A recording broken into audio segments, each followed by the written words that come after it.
आज हम एक नया टॉपिक लेकर आए हैं। शिक्षा मनोविज्ञान और शिक्षा शास्त्र जो है, इसमें एक टॉपिक हमने RT2009 है, वो पिछले 4 वीडियो में पढ़ लिया था। और आज आप सभी ने कमेंट में लिखा था कि पहले मूल्यांकन का टॉपिक करवाया जाए, तो मूल्यांकन की अवधारणा के नाम से इसका पहला भाग अपन आज शुरू कर रहे हैं। तो आपको बता दूं कि ये जो टॉपिक है वो किन किन एग्ज़ामों के लिए ज़्यादा महत्वपूर्ण है। तो सबसे पहले ये आपके लिए सबसे महत्वपूर्ण तो रीट वालों के लिए है। REET level first, second, third तीनों के लिए ये टॉपिक है, क्योंकि आपके जो सिलेबस में 5 यूनिट है उसके अंदर मूल्यांकन, मापन, आकलन, उपलब्धि परीक्षण, CCE, ये सारे के सारे जो टॉपिक हैं वो मूल्यांकन से ही रिलेटेड हैं। पहले अपन मूल्यांकन की अवधारणा को शुरू कर रहे हैं। ये टॉपिक रीट के लिए सबसे महत्वपूर्ण इसलिए है, वैसे देखो सेकंड ग्रेड में भी आता है शिक्षा शास्त्र में। इसके अलावा आप सब जानते हो कि ये जो टॉपिक है ये ग्रेड फर्स्ट के अंदर भी बहुत काफ़ी महत्वपूर्ण है। तो पेडागोजी के अंदर मूल्यांकन का टॉपिक सबसे महत्वपूर्ण माना जाता है, क्योंकि टीचिंग में मूल्यांकन एक बहुत ही महत्वपूर्ण प्रोसेस है। तो देखो मूल्यांकन की अपन शुरुआत करें। इससे पहले मैं आपको ये बता दूं कि रीट में मूल्यांकन ज़्यादा महत्वपूर्ण इसलिए है क्योंकि ये शिक्षा शास्त्र की 5 यूनिट में तो है ही है, तो 1-2 क्वेश्चन तो यहाँ से आते हैं इसमें। इसके अलावा हिंदी में भी मूल्यांकन का प्रश्न है, सेकंड लैंग्वेज आपकी संस्कृत इंग्लिश जो भी है उसमें भी मूल्यांकन है। इसके अलावा जैसे SST वालों के शिक्षा शास्त्रीय मुद्दे हैं उसके अंदर भी मूल्यांकन का पोर्शन दे रखा है। इसके अलावा अगर अपन और आगे बात करें तो मैथ और साइंस वालों के भी मूल्यांकन का कंसेप्ट है। ये वो टॉपिक है विशेषकर रीट वालों के लिए जिसमें से कम 9 से 12 तक क्वेश्चन आते हैं। जी, 9 से 12 क्वेश्चन आने वाला कोई और टॉपिक पूरे रीट के सिलेबस में नहीं है, इसलिए आपके लिए सबसे महत्वपूर्ण है। और अपन सब जानते हैं जब 1-1 नंबर की जरूरत पड़ती है, तो ऐसी स्थिति में अगर 9 से 12 नंबर के मामले में अगर इस टॉपिक को आप बहुत बढ़िया तरीके से तैयार कर लेते हो तो आपका सिलेक्शन होने से कोई रोक नहीं सकता। शिक्षा शास्त्र में मूल्यांकन की कंसेप्ट में एक बात जब तक क्लियर नहीं होती है तब तक आगे बढ़ने का कोई मतलब नहीं है। तो हम इस टॉपिक को शुरू कर रहे हैं। पहले भाग में अपन शुरू कर रहे हैं मूल्यांकन का अर्थ, परिभाषा, इसके लिए मूल्यांकन की प्रकृति या इसकी विशेषता या लक्षण, मूल्यांकन का प्रयोजन यानी आवश्यकता, उद्देश्य, इसका मतलब ये है कि साहब इसको क्यों आयोजित किया जाता है। और इसके बाद में अपन मापन का अर्थ है, मापन एवं मूल्यांकन में अंतर है, इनको शुरू करेंगे। तो आज के वीडियो में अपन शुरुआत कर रहे हैं मूल्यांकन की। सबसे पहले मूल्यांकन का अर्थ एवं परिभाषा। मूल्यांकन का अर्थ एवं परिभाषा सबसे पहले देखिए, जिन साधनों एवं प्रक्रियाओं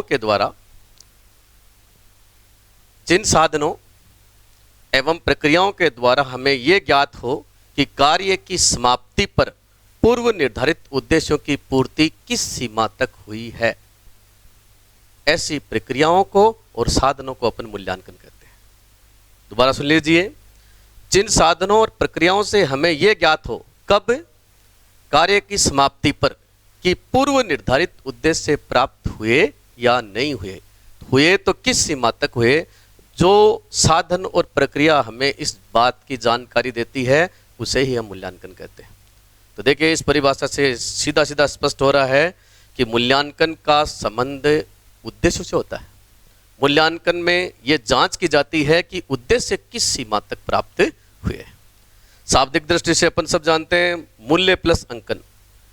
तो मूल्यांकन का जो शाब्दिक अर्थ है मूल्य प्लस अंकन, अर्थात छात्र के गुण दोषों की व्याख्या करके उसके संबंध में उचित निर्णय देना या यथार्थ मूल्य का निर्धारण करना।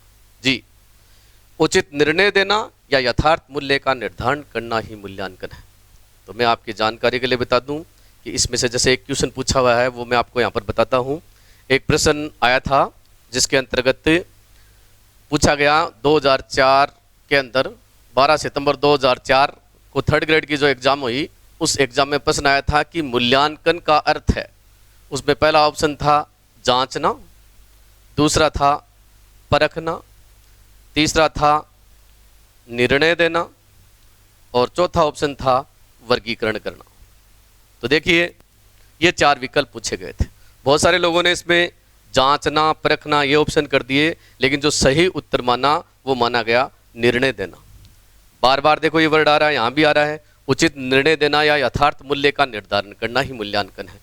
मूल्यांकन में ये डिसीजन होता है कि विद्यार्थी की स्थिति कैसी है, वो असफल है, सफल है, अगर सफल है तो कौन सी श्रेणी से है। मूल्यांकन, कोई भी जांच होती है, कोई भी परख होती है, उसका अंतिम उद्देश्य, अंतिम कार्य लास्ट में डिसीजन देना ही होता है। इसलिए मूल्यांकन का शाब्दिक अर्थ या इसके अर्थ के रूप में लेंगे तो निर्णय देना ही इसका सबसे प्रॉपर अर्थ है। इसके बाद में हम आगे देख रहे हैं मूल्यांकन का अर्थ क्या है। मूल्यांकन का अर्थ है किसी वस्तु या प्रक्रिया का मूल्य निश्चित करना, यानी किसी चीज़ का वैल्यू डिसाइड करना। किसी भी चीज़ का वैल्यू डिसाइड करना ही मूल्यांकन है। और यहाँ लिखा है शैक्षिक मूल्यांकन, यानी एजुकेशनल जो इवेल्युएशन है उसका मीनिंग क्या है, तो इसका मतलब है शिक्षण अधिगम क्रियाओं से प्राप्त अनुभव की उपयोगिता का निर्णय करना, यानी टीचिंग लर्निंग प्रोसेस के द्वारा स्टूडेंट ने जो एक्सपीरियंस लिए हैं उनकी उपयोगिता है उसके बारे में निर्णय करना ही। तो बार बार एक शब्द आ रहा है, उचित निर्णय देना, यथार्थ मूल्य का निर्धारण करना। यहाँ भी देखिए निर्णय देना, तो मूल्यांकन का अर्थ है किसी विद्यार्थी की वस्तु स्थिति के बारे में निर्णय करना कि वो किस स्थिति में है, यानी कि बच्चे के लिए यथार्थ मूल्य का निर्धारण करना ही मूल्यांकन। ये तो मूल्यांकन का अर्थ, शाब्दिक अर्थ या इसकी मीनिंग है, उससे संबंधित बात थी। अब हम आगे बढ़ते हैं। इसके बाद में कुछ परिभाषाएं हैं जो इससे संबंधित है। सबसे पहले देखिए कोठारी आयोग की परिभाषा। इसमें से भी एक प्रश्न पूछा गया है। प्रश्न ये था कोठारी आयोग में से कि मूल्यांकन का घनिष्ठ संबंध है। तो मैं आपकी जानकारी के लिए बता दूं कि प्रश्न पूछा गया कि मूल्यांकन का घनिष्ठ संबंध है। ध्यान देना, मूल्यांकन का घनिष्ठ संबंध है। ये रीड 2015 जो हुई थी उसमें साइंस और मैथ वालों के प्रश्न आया था। पहला ऑप्शन था छात्र से, दूसरा था पाठ्यक्रम से, तीसरा ऑप्शन था इसके अंतर्गत शिक्षण उद्देश्यों से,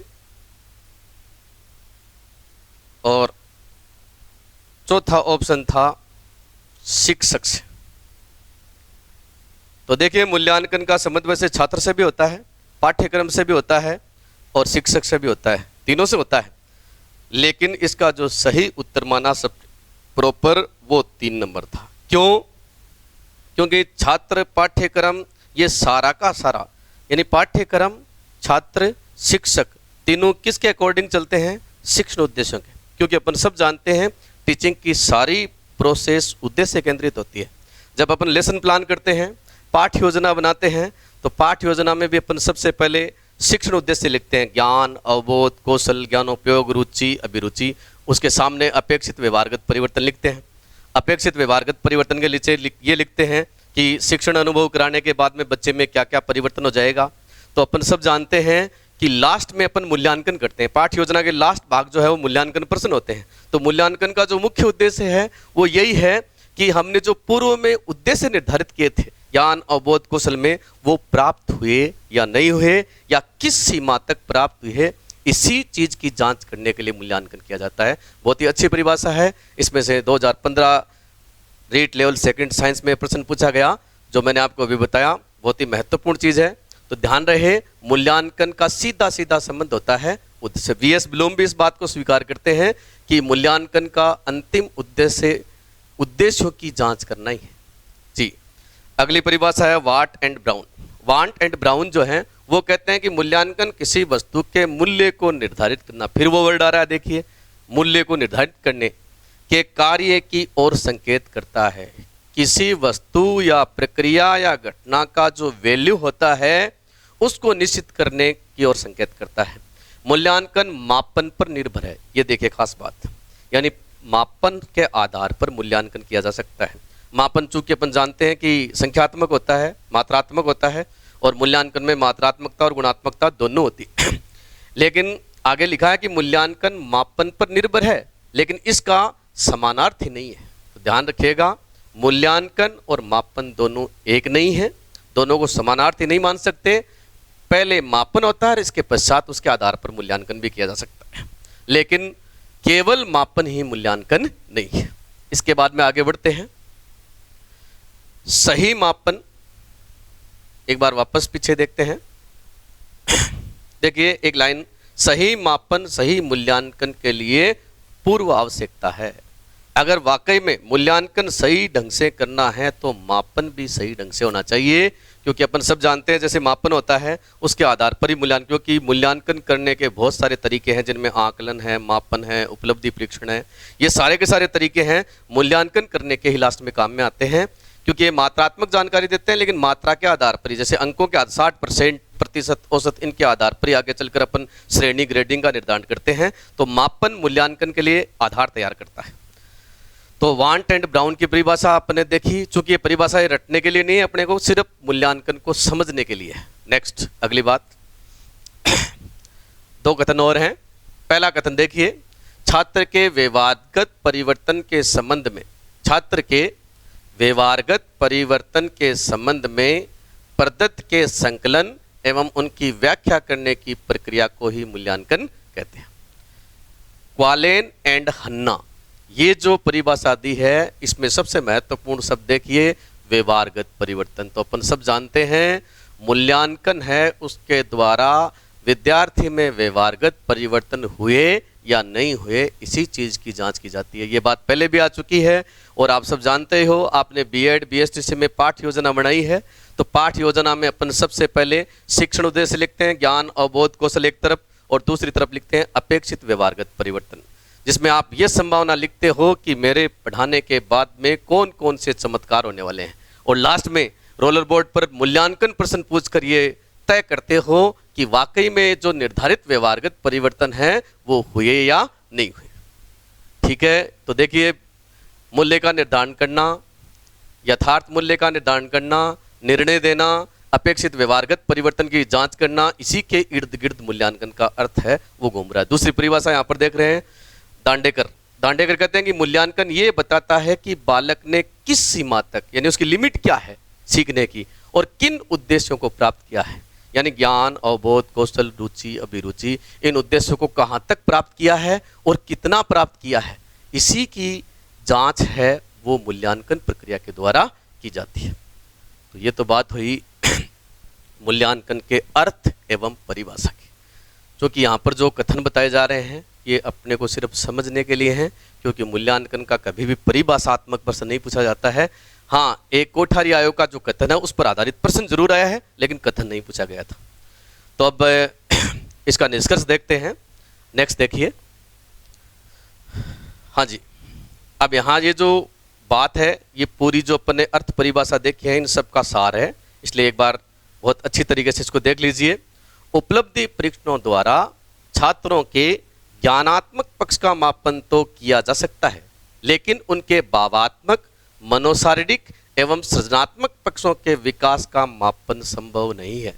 आप सब जानते हो अधिगम के मुख्य रूप से 3 पक्ष हैं, ज्ञानात्मक, भावात्मक और क्रियात्मक। उपलब्धि परीक्षण क्या है? मापन का एक तरीका है। तो इस मापन से तो, यानी उपलब्धि परीक्षणों के मापन से तो केवल ज्ञानात्मक पक्ष ही जांच किया जा सकता है, लेकिन भावात्मक, क्रियात्मक, मनोशारीरिक, सृजनात्मक ये जो पक्ष हैं इनकी जांच करने के लिए अचीवमेंट टेस्ट पर्याप्त नहीं है, यानी इनके द्वारा इनकी जांच नहीं हो सकती, क्योंकि उपलब्धि परीक्षण केवल मात्रात्मक जानकारी देते हैं और केवल कौन से पक्ष की देते हैं? ज्ञानात्मक की देते हैं। इसलिए अगर आपको आगे देखो क्या लगे, विकास का मापन संभव नहीं है इनसे, अतः सभी पक्षों के मापन हेतु हमें उपलब्धि परीक्षण नहीं, मापन नहीं, बल्कि मूल्यांकन की प्रक्रिया को अपनाना पड़ता है। इससे गुणात्मक और मात्रात्मक दोनों पक्षों की सूचना मिलती है। तो देखिए नीचे एक सूत्र लिखा है, मापन प्लस मूल्य निर्धारण, यानी मात्रात्मकता भी पता चल जाए और वैल्यूशन भी हो जाए, मूल्य का निर्धारण भी हो जाए, इसी का मतलब क्या है? मूल्यांकन। तो सीधा सीधा निष्कर्ष रूप में अपन ये कह सकते हैं कि उपलब्धि परीक्षण, एक बात और बता देता हूं मैं, यहाँ पर 3 कंसेप्ट हैं, एक है मूल्यांकन, एक है आकलन, एक है मापन, एक है उपलब्धि परीक्षण। तो इनका संबंध क्या आपस में? तो इस संबंध में आपको यहाँ पर एक रेखा चित्र के माध्यम से बता रहा हूँ, थोड़ा सा ध्यान देना आप। देखिए मूल्यांकन एक व्यापक प्रक्रिया है, मूल्यांकन एक व्यापक प्रक्रिया है। इसमें देखिए क्या होता है, मूल्यांकन को अपन इस सर्कल के माध्यम से देख सकते हैं, ये मूल्यांकन का सर्कल है। इसी के अंतर्गत एक सर्कल अपन ने बनाया है, ये लीजिए, और इसी के अंदर अपन ने एक सर्कल और बनाया है, ये लीजिए, ये मूल्यांकन है, इवैल्यूएशन, ये मापन है, और ये अचीवमेंट टेस्ट, उपलब्धि परीक्षण। तो देखिए इन तीनों को अपन समझ सकते हैं। मूल्यांकन एक व्यापक प्रक्रिया है जिसमें ज्ञानात्मक, भावात्मक और क्रियात्मक तीनों प्रकार के उद्देश्य, ब्लूम टैक्सोनॉमी के तीनों उद्देश्य इसके अंदर जांच कर लिए जाते हैं। मापन का सर्कल इतना ही है, अर्थात मापन मूल्यांकन के अंदर ही है, यानी इसका पार्ट ही है। लेकिन मूल्यांकन, मापन के अलावा मूल्यांकन के और भी तरीके हैं, जैसे व्यक्तित्व परीक्षण है, जैसे रुचि परीक्षण है, जैसे बुद्धि परीक्षण है, और भी हो सकते हैं। तो मूल्यांकन के दृष्टिकोण से अगर देखें तो मापन इसका एक पार्ट है। अधिगम के 3 पक्ष हैं, ज्ञानात्मक, भावात्मक और क्रियात्मक। ज्ञानात्मक पक्ष की जांच करने के लिए मापन को काम में ले सकते हैं, और मापन करने के जितने भी तरीके हैं उनमें सबसे ज्यादा पॉपुलर है उपलब्धि परीक्षण, जिनको अपन अचीवमेंट टेस्ट कहते हैं। तो अचीवमेंट टेस्ट मापन का ही भाग है। तो इन तीनों को संबंध है वो इन तीनों सर्कल से अपन समझ सकते हैं। तो यहाँ सीधी सीधी बात है, उपलब्धि परीक्षण का मतलब होता है कि हमारे स्कूलों के अंदर जो पहला टेस्ट है, दूसरा टेस्ट है, तीसरा टेस्ट है, अर्धवार्षिक, वार्षिक, ये परीक्षाएं होती हैं जिनके अंकों के आधार पर प्रतिशत प्राप्तांक बताए जाते हैं। इन्हीं को अपन अचीवमेंट टेस्ट कहते हैं। लेकिन ये आपको पता है, सिर्फ इतना ही बताते हैं कि आपके कितने में से कितने नंबर आए, कितने परसेंटेज आए, या कितना आपका रिजल्ट है उसका एवरेज रहा। इसलिए उपलब्धि परीक्षण केवल संख्यात्मक सूचना देते हैं जिनका संबंध केवल और केवल ज्ञानात्मक पक्ष से है। हम जिन स्कूलों से निकल कर आए हैं उन स्कूलों के अंदर वाकई में मूल्यांकन की प्रक्रिया नहीं अपनाई गई, खाली मापन ही किया गया, क्योंकि वहां पर सबसे ज्यादा जो चीज चलती है वो अचीवमेंट चलते हैं, जिसमें लिखित परीक्षा, मौखिक परीक्षा, प्रैक्टिकल, बस ये चलते हैं। और इनमें सब में क्या है, मार्क्स प्रदान कर दिए जाते हैं और आंकिक मूल्यांकन होता है, गुणों की जांच नहीं होती। जबकि व्यक्तित्व परीक्षण, साक्षात्कार, ये सारी चीजें होती हैं, इनसे गुणों के बारे में पता चलता है। तो ये था मूल्यांकन का कंसेप्ट। यहाँ अपन ने थोड़ा ये भी समझ लिया कि मापन और मूल्यांकन है वो दोनों का आपस में रिलेशन क्या है। आगे अपन पूरी डिटेल के साथ में इनका अंतर पढ़ेंगे। चलिए अब आगे बढ़ते हैं। नेक्स्ट अगला बिंदु है मूल्यांकन में मूल्यांकन की प्रकृति या लक्षण या इसकी विशेषताएं।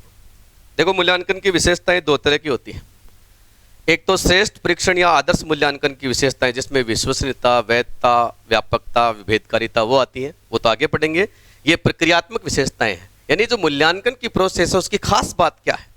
आप ये समझ सकते हो कि ऊपर अपन ने जो परिभाषाएं पढ़ी है ना, उन सभी परिभाषाओं का सार है ये सारी की सारी बातें, जो आपको ये समझाएंगी कि वाकई में मूल्यांकन है क्या, इसकी नेचर कैसी है, किस प्रकार का है। तो एक एक चीज देखते हैं। सबसे पहली बात लिखी है, मूल्यांकन एक उद्देश्यपूर्ण प्रक्रिया है। जी, मूल्यांकन एक उद्देश्यपूर्ण प्रक्रिया है। तो अपन सब जानते हैं मूल्यांकन चाहे कोई भी हो, बिना उद्देश्य के संपन्न नहीं किया जा सकता। मैंने आपको शुरू में बता दिया था कि मूल्यांकन का घनिष्ठ संबंध किससे होता है, उद्देश्य से होता है। अपन शिक्षण उद्देश्य सबसे पहले लिखते हैं पाठ्य योजना में और सबसे लास्ट में करते हैं मूल्यांकन। लेकिन मूल्यांकन किस चीज का हो रहा है, उद्देश्यों का हो रहा है कि उद्देश्य प्राप्त हुए या नहीं हुए।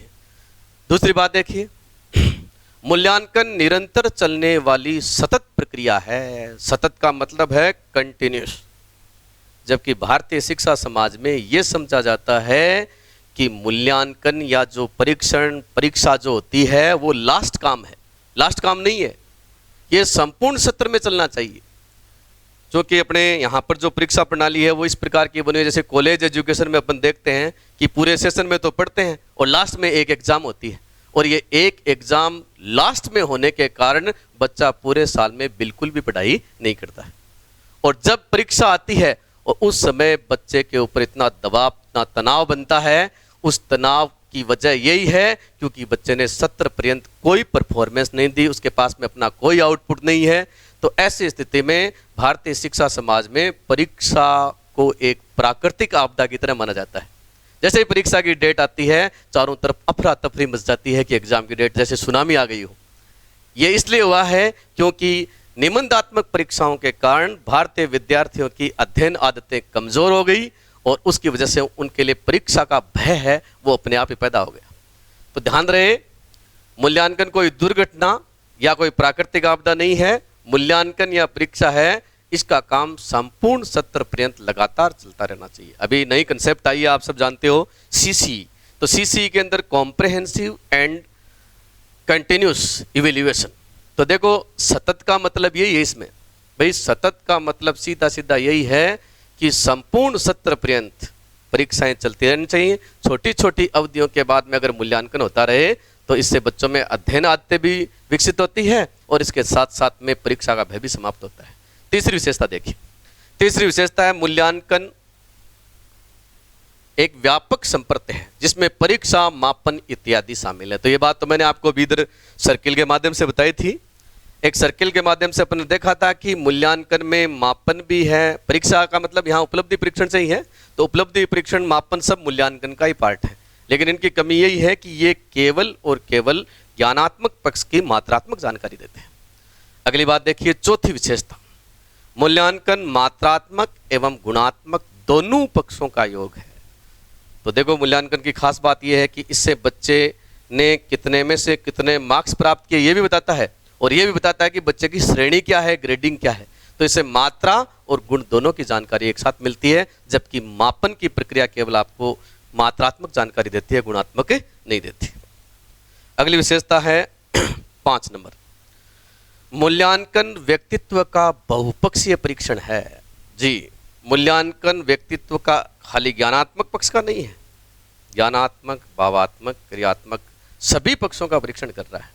इसलिए मूल्यांकन को व्यापक माना गया है। व्यापक इसलिए माना गया है क्योंकि इसके अनेक पक्ष हैं, इसमें सभी पक्षों की जांच होती है। आपकी सृजनशीलता, आपकी रुचि, अभिरुचि, आपका ज्ञान, आपका कौशल, सारी चीज़ों की जानकारी इसके माध्यम से मिलती है।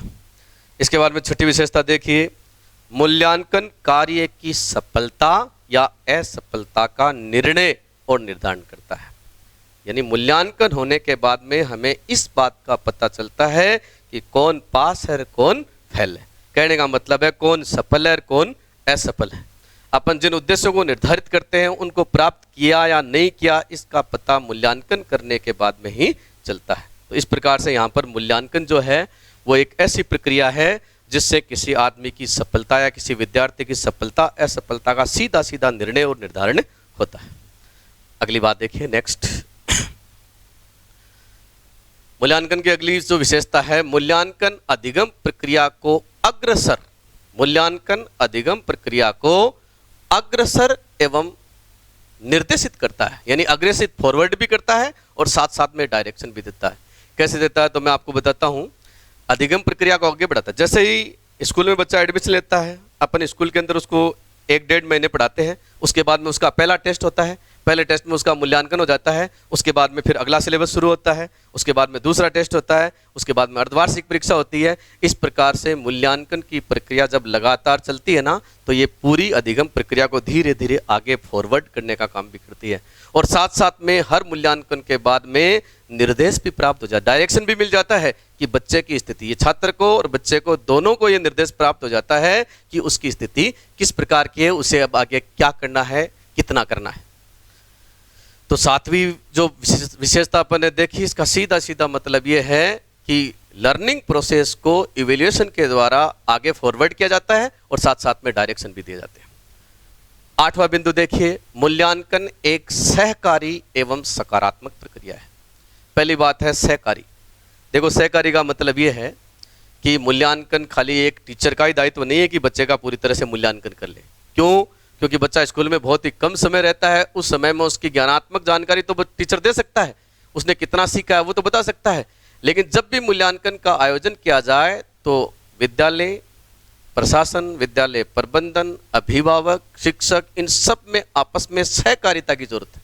क्योंकि अगर सहकारिता नहीं मिलेगी तो ऐसे स्थिति में मूल्यांकन कर पाना बहुत ही मुश्किल है, क्योंकि मूल्यांकन कोई आसान काम नहीं है, इसको करने के लिए सबका सहयोग चाहिए।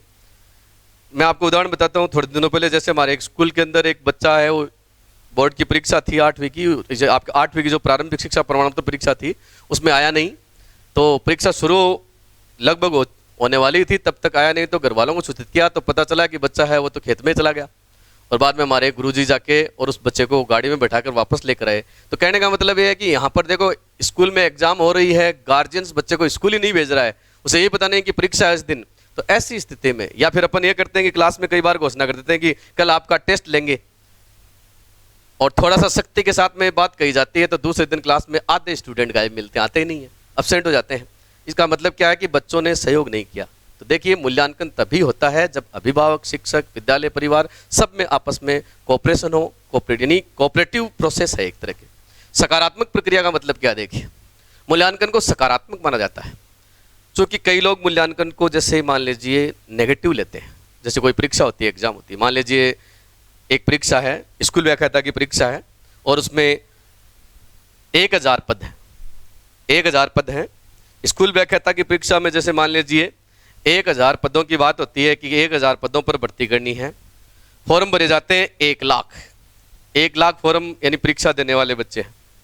फॉर्म भरने वाले बहुत सारे विद्यार्थी ये बात सोचते हैं कि इस परीक्षा का आयोजन 99,000 लोगों को अनुत्तीर्ण करने के लिए किया जा रहा है। मैं आपको बता दूं कि इस परीक्षा का उद्देश्य है वो 99,000 लोगों को फेल कराना नहीं है, बल्कि केवल 1,000 लोगों का चयन करना है। बाकी समझते यही है, जब भीड़ बहुत ज्यादा हो जाती है तो लोग ये सोचते हैं कि तो साहब छटनी करने का काम है, ये तो मूल्यांकन यानी पहले लिखित परीक्षा ले रहे हो, फिर इंटरव्यू ले रहे हो, इस प्रकार की परीक्षाएं लेकर लास्ट में छटनी कर रहे हो। छटनी नहीं कर रहे हैं, यहाँ श्रेष्ठ व्यक्ति का चयन किया जा रहा है। इसलिए मूल्यांकन को एक सकारात्मक प्रक्रिया के रूप में लिया जाता है, ये नकारात्मक प्रक्रिया नहीं है। इसका जो मुख्य उद्देश्य है सामने वाले को वस्तु स्थिति से अवगत कराना है। 9वां देखिए, मूल्यांकन गत्यात्मक एवं सुधारवादी प्रक्रिया है। गत्यात्मक का मतलब गतिशील, एक जगह नहीं, स्थिर नहीं रहती है, संपूर्ण सत्र पर्यंत लगातार चलती रहती है और इससे सुधार होता है। मूल्यांकन इसलिए जरूरी है, जैसे आपने एक बच्चे का टेस्ट लिया और टेस्ट लेने के बाद में आपने उसको नंबर सुना दिए। नंबर सुनाने के बाद में बच्चे को यह पता चल गया कि मेरे 10 में से 9 नंबर आए हैं, 10 में से 8 आए हैं। जिनके 10 में से 10 नंबर आए हैं वो, क्योंकि सुधार की उनमें कोई गुंजाइश नहीं है क्योंकि वो बहुत बढ़िया पोजीशन में है, लेकिन वो आगे भी ऐसी कोशिश करेंगे कि दूसरे टेस्ट में, तीसरे टेस्ट में, आगे के टेस्ट में मेरे पूरे में से पूरे नंबर प्राप्त हो, यानी गुणवत्ता गिरे नहीं। और जिस बच्चे के 10 में से 2 नंबर आए हैं वो भी ये कोशिश करता है कि अगले टेस्ट में मैं अपने आप को थोड़ा सुधारूंगा, नंबरों को बढ़ाऊंगा। तो इस प्रकार से मूल्यांकन के माध्यम से अपन सुधार करते हैं, क्योंकि हर मूल्यांकन आपकी गलतियों से आपको अवगत कराता है और अगले मूल्यांकन की प्रक्रिया में अपन पिछली वाली गलतियों को सुधारने की कोशिश करते हैं। अगर आपको पीछे वाली गलतियों का पता ही नहीं चले तो सुधार कहां से होगा? इसलिए मूल्यांकन को एक सुधारवादी प्रक्रिया भी माना जाता है। दूसरी बात है, मूल्यांकन एक व्यक्तिक प्रक्रिया है। जी, ये बहुत महत्वपूर्ण प्रश्न है, इस पर प्रश्न आया हुआ है, मैं आपको इधर बताता हूं, थोड़ा सा ध्यान देना।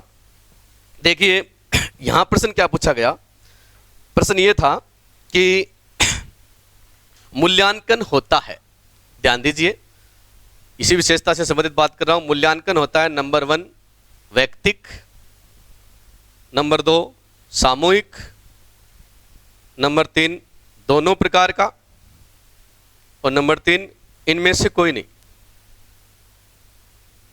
ध्यान देना, 2 प्रश्न। पहला प्रश्न मूल्यांकन से संबंधित है।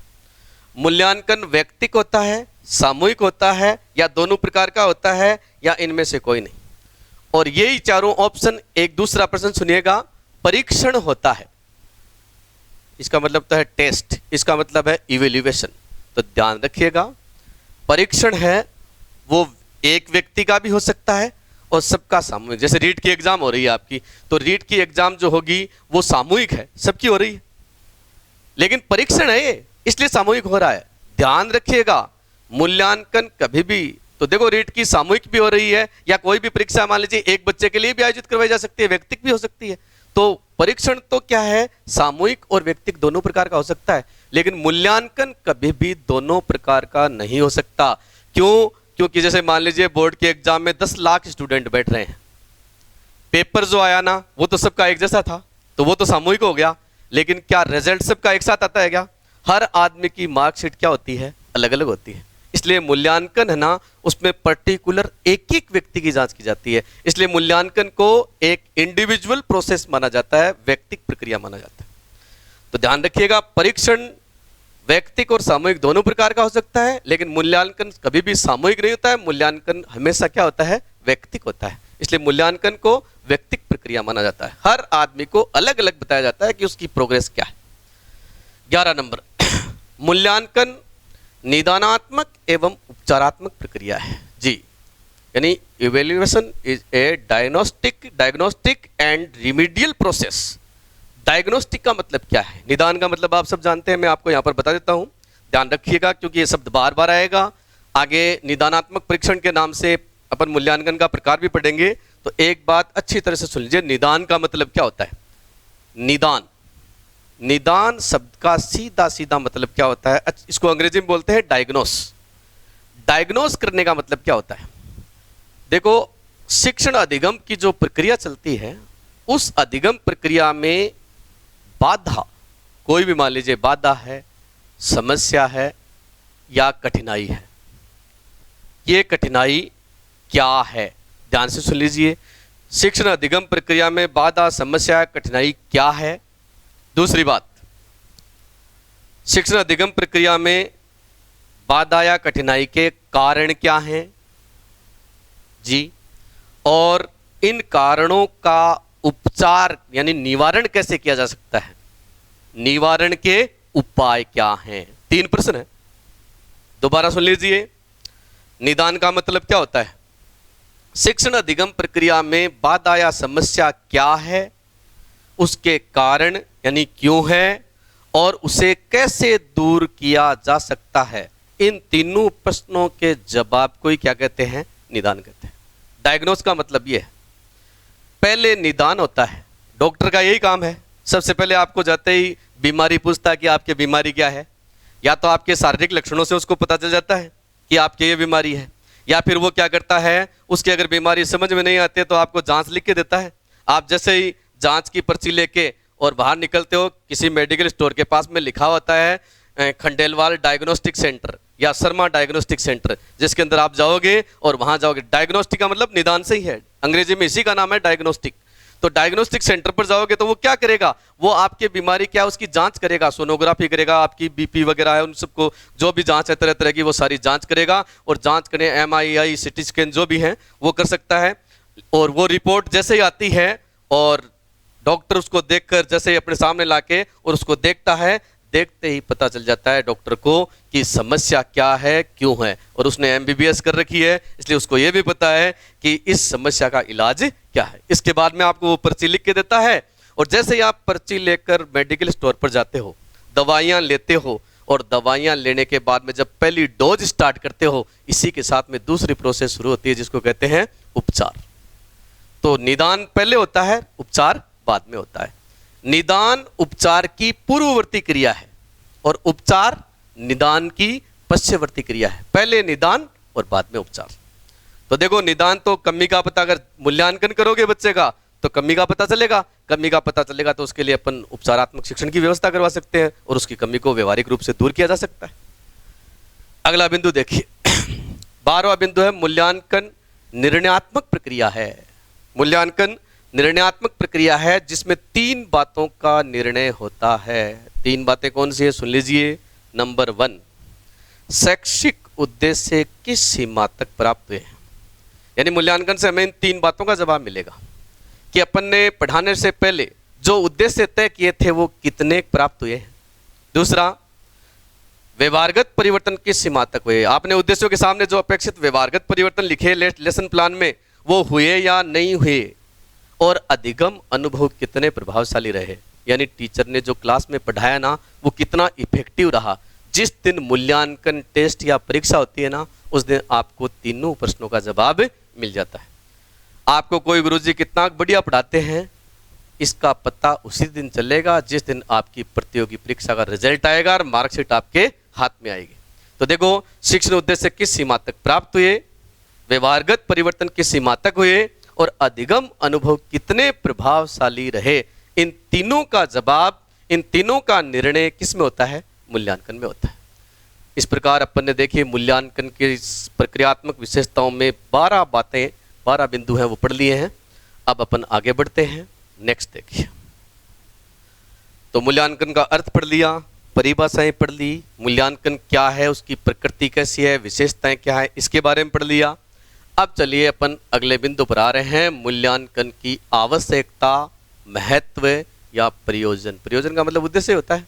मूल्यांकन क्यों करवाया जाता है, इसकी जरूरत क्या है, इसका क्या फायदा है, तो ये सारी बातें अपन इसमें देखेंगे। छोटी छोटी बातें हैं एकदम, सिर्फ इस प्रोसेस को समझने के लिए, मूल्यांकन की जो सामान्य अवधारणा है उसको समझने के लिए। नंबर 1, छात्रों की मानसिक योग्यताओं, किसी बच्चे की मेंटल एबिलिटी किस प्रकार की है, उसके इंटरेस्ट, उसका एटीट्यूड, उसका एप्टीट्यूड और सारी जो उसकी विशेषताएं हैं ये किस प्रकार की हैं, क्योंकि मूल्यांकन करने से ही किसी बच्चे की मानसिक योग्यताओं को पता चलता है। उसकी रुचि अभिरुचि किस क्षेत्र में है, जैसे गणित में है या विज्ञान में रुचि है या खेल में रुचि है। तो इस प्रकार से अपन समय समय पर तरह तरह के जो मूल्यांकन वगैरह करवाते रहे तो उनसे इनके बारे में जानकारी मिलती रहती है। दूसरी बात देखिए, अधिगम प्रक्रिया की कठिनाइयों का निदान, ये भी बहुत महत्वपूर्ण चीज़ है। लर्निंग प्रोसेस के अंदर जो डिफिकल्टी आती है, मैंने अभी बताया आपको कि निदान का मतलब खोज करने से है, यानी शिक्षण अधिगम प्रक्रिया में जो कठिनाई बाधा वगैरह आती है उसकी खोज भी मूल्यांकन से हो जाती है। अगर टाइम टू टाइम आप टेस्ट लेते रहोगे तो आपको पता चलता रहेगा कि बच्चे ने कहाँ कहाँ उसके दिक्कत आई है और उस दिक्कत का अपन किस प्रकार से निवारण कर सकते हैं। नंबर 3, तीसरी बात है छात्रों की कमजोरियों, खूबियों एवं छात्र प्रगति का ज्ञान। जी, मूल्यांकन आपको प्रत्येक बच्चे की कमजोरी के बारे में, कौन सा बच्चा व्याकरण में कमजोर है, कौन सा बच्चा लेखन में कमजोर है, कौन सा बच्चा गणित में होशियार है, कौन सा बच्चा हिंदी में अच्छी वर्तनी वाला है, तो इस प्रकार की छात्र की जो प्रोग्रेस है उसके बारे में कमी और खूबी यानी उसकी क्वालिटी और उसके जो गट्स दोष वगैरह हैं उनके बारे में आपको समय समय पर जानकारी, और छात्र की प्रोग्रेस कैसी है लगातार मूल्यांकन होता रहे तो ये जानकारी मिलती रहती है। चौथा देखिए, चौथा बिंदु है योग्यता अनुसार समूह विभाजन के लिए। तो अपन सब जानते हैं आजकल समूह विभाजन के लिए भी क्या है, इसका प्रयोग किया जाता है। जैसे फर्स्ट मूल्यांकन के आधार, जैसे मूल्यांकन की प्रक्रिया संपन्न होती है उसके बाद में प्रथम श्रेणी, द्वितीय श्रेणी, इस प्रकार से जो कैटेगरी होती है उनमें बच्चों को डिवाइड किया जा सकता है। 5वीं विशेषता देखिए, शैक्षिक उद्देश्यों के निर्धारण एवं संशोधन में सहायता। हाँ जी, एक टीचर कोई शिक्षण उद्देश्य तय करता है, उनमें अगर संशोधन करना है या उनका निर्धारण करना है पहले और उसके बाद में उनमें संशोधन करना, तो इसमें भी सहायता मिलती है। जैसे एक टीचर ने यह तय किया कि मेरी क्लास में 20 लड़के हैं, सारे बच्चों के फर्स्ट डिवीजन आनी चाहिए। टीचर ने खूब अच्छा पढ़ाया और लास्ट में परीक्षा हुई तो पता चला कि जैसे अर्धवार्षिक परीक्षा संपन्न हुई तो पता चला कि 20 में से केवल एक बच्चे के फर्स्ट डिवीजन आई है, 19 बच्चों के यानी उसकी अपेक्षा पर खरे नहीं उतरे। तो ऐसा क्यों हुआ, तो निश्चित रूप से कोई न कोई कमी रही है। तो अपन कोई भी शिक्षण संबंधी उद्देश्य का निर्धारण करते हैं ना, तो पीछे किया गया मूल्यांकन हमारी मदद करता है कि उसके पीछे प्रोग्रेस कैसी थी, पिछले वाले टेस्ट में उसकी क्या प्रोग्रेस थी, उसके बेस पर ही अपन आगे की उसकी संभावना कर सकते हैं। इसलिए शैक्षणिक उद्देश्यों को तय करने में और इनको संशोधित करने में भी मूल्यांकन अपनी मदद करता है। मूल्यांकन के आधार पर इनको अपन संशोधित कर सकते हैं। नेक्स्ट, 5 उद्देश्यों के बाद में छठा उद्देश्य है वांछित शिक्षण विधियों, तकनीकों व शिक्षण साधनों के, एक बार फिर देखिए, वांछित शिक्षण विधियों, तकनीकों व शिक्षण साधनों के चयन में सहायक। वांछित का मतलब यानी जिनकी जरूरत है, प्रॉपर शिक्षण विधि, शिक्षण तकनीक और शिक्षण साधन। आप जो भी टीचिंग के लिए टीचर विधि काम में लेता है, व्याख्यान विधि, प्रोजेक्ट विधि या कोई भी विधि काम में लेता है, तो ध्यान रहे शिक्षण विधि, शिक्षण तकनीक और शिक्षण के साधन, दृश्य श्रव्य उपकरण वगैरह है, उनके चयन में मूल्यांकन सहायता करता है। जैसे मान लीजिए एक टीचर ने सबसे पहले व्याख्यान विधि से क्लास में एक पाठ पढ़ाया, पाठ पढ़ाने के बाद में उसने बच्चों का मूल्यांकन करने के लिए एक मौखिक परीक्षा ली और उसके बाद में लिखित परीक्षा ली। लिखित परीक्षा लेने के बाद में उसको पता चला कि सभी बच्चों के 10 नंबर के टेस्ट में से केवल किसी के 1 आया है, किसी के 2, 3 से ऊपर किसी के भी नंबर नहीं है। तो 3 से ऊपर किसी के भी नंबर नहीं, इसका सीधा सीधा मतलब है कि टीचर की जो विधि है वो प्रॉपर नहीं थी। अब वही teacher learning by doing, learning by playing या अन्य कोई ऐसी रोचक कहानी कथन विधि वगैरह जो भी है वो काम में ले सकता है, यानी अपनी विधि को चेंज कर सकता है। दूसरी बात तो देखो, अच्छी शिक्षण विधि क्या है, अच्छी शिक्षण तकनीक क्या है, अच्छे श्रव्य दृश्य साधन या शिक्षण साधन क्या है, इनका पता मूल्यांकन से चलेगा। जैसे अपन एक विधि से पढ़ाते हैं, उस विधि का जैसे परिणाम आता है पता चल जाता है कि वो विधि इफेक्टिव है या नहीं है। तो प्रॉपर मेथड्स वगैरह हैं, टेक्निक वगैरह हैं, इनको चयन करने में भी इवेल्युएशन जो है वो हमारी बहुत बड़ी मदद करता है। अगला बिंदु देखिए 7वां, अध्यापक एवं छात्रों के व्यवहार को अभिप्रेरित करने में सहायक है। आप सब जानते हो थॉर्नडाइक के सीखने के 3 नियमों में तीसरा नियम प्रभाव और परिणाम का नियम। जी, अगर बच्चे को टाइम टू टाइम उसकी प्रोग्रेस का पता चलता रहे तो इससे भी बच्चे को अभिप्रेरणा मिलती है। जो बच्चे जैसे अपन टेस्ट वगैरह लेते हैं उसमें जो टॉप रैंक में रहते हैं वो बच्चे हमेशा मोटिवेट होते हैं, वो कोशिश करते हैं कि अगली एग्ज़ाम होगी उसमें भी मैं बहुत बेटर परफॉर्मेंस करूंगा, अपनी रैंक को बरकरार रखूंगा। जो रैंक में नीचे होते हैं वो कोशिश करते हैं कि मैं अगली बार अपने रैंक को सुधारूंगा। तो इस प्रकार से ये जो मूल्यांकन है अगर समय समय पर होते रहे तो इससे बच्चे को फीडबैक मिल जाता है, जिससे बच्चे को मोटिवेशन मिलता है और बच्चे को नहीं अध्यापक को मिलता है। अध्यापक को भी इस बात का पता चलता है कि उसने कितना अच्छा पढ़ाया है, उसके कोई कमी तो नहीं रह गई है।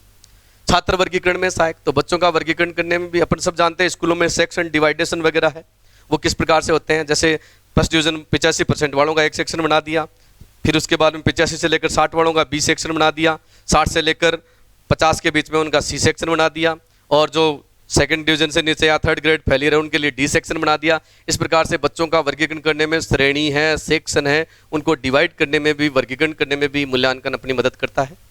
9वां बिंदु देखिए, छात्रों के निदान एवं उपचारात्मक शिक्षण में सहायक है। तो मैंने आपको ये भी बताया था, उद्देश्य में देखा था कि निदानात्मक और उपचारात्मक प्रक्रिया है। मूल्यांकन से विद्यार्थियों का निदान होता है, कठिनाइयाँ कहाँ पर है उनका पता चलता है, और साथ साथ में मूल्यांकन के आधार पर अपने को ये पता चल जाता है कि इस बच्चे के इस प्रकार की समस्या है, गणित में है, हिंदी में है, तो उसकी अपन रिमीडियल क्लासेज हैं वो भी शुरू कर सकते हैं जिनमें उस गलती को सुधारा जा सकता है। और इसके बाद में है 10वां बिंदु, व्यक्तिक शैक्षणिक एवं व्यावसायिक निर्देशन में सहायक है। मूल्यांकन एक व्यक्तिक प्रक्रिया, शुरू में ही बताया था मैंने आपको, इंडिविजुअल प्रोसेस है। तो इससे किसी बच्चे को गाइडेंस देना है अपने को, तो उसके लिए उसको व्यक्तिक रूप से पर्सनली कुछ बातें बताई जा सकती हैं कि उसकी कमी क्या है। इसके अलावा शैक्षणिक विषय संबंधी जो है गाइडेंस वो दिया जा सकता है। 11वीं 12वीं क्लास पर जब बच्चा जाता है तो उसको व्यावसायिक निर्देशन की आवश्यकता पड़ती है। तो इस प्रकार से एजुकेशन और करियर गाइडेंस वगैरह है, उसमें भी मूल्यांकन है वो अपने को अपनी सहायता करता है।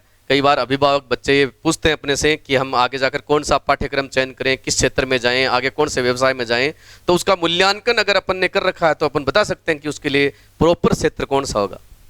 और 11वां जो बिंदु है अंतिम, अधिगम की प्रतिपुष्टि एवं पृष्ठ पोषण में सहायक है। अधिगम हुआ या नहीं हुआ इसका फीडबैक मूल्यांकन से मिलता है। खाली पढ़ाने से कुछ नहीं होता है, अगर समय समय पर अपन बच्चे को फीडबैक देते रहें। या आपके जो टेस्ट वगैरह होते हैं ना वो इसीलिए हैं कि आपको समय समय पर अपनी प्रोग्रेस है उसकी प्रतिपुष्टि, फीडबैक है, पृष्ठ पोषण है वो मिलता रहे, इसी के लिए इनका आयोजन करवाया जाता है। इसलिए मूल्यांकन एक ऐसी प्रक्रिया है जो अधिगम के लिए प्रतिपुष्टि यानी पृष्ठ पोषण या आपका जो फीडबैक है उसका काम भी करती है। तो इस प्रकार आज के इस वीडियो में अपन ने ये 3 बिंदु मुख्य रूप से देखे हैं। पहला देखा है मूल्यांकन का अर्थ और परिभाषा, दूसरा अपन ने देखा है मूल्यांकन है उसकी प्रक्रियात्मक विशेषताएं यानी लक्षण, उसकी प्रकृति कैसी है, और तीसरी बात अपन ने देखी कि मूल्यांकन की आवश्यकता क्या है, प्रयोजन क्या है, महत्व क्या है। इसके बाद में भी बहुत सारी चीज़ें हैं, अपन आगे के वीडियो में जैसे मापन का अर्थ पढ़ेंगे, मूल्यांकन और मापन में अंतर पढ़ेंगे, फिर मूल्यांकन के प्रकार पढ़ेंगे, फिर मूल्यांकन की तकनीक पढ़ेंगे। आगे के वीडियो भी आप लगातार देखते रहें और धीरे धीरे आपको कोई भी दिक्कत हो तो कमेंट में लिखें। और आज का वीडियो हम यहीं समाप्त करते हैं। नेक्स्ट भाग 2 मूल्यांकन में अपन फिर मिलेंगे। नमस्कार, गुड इवनिंग।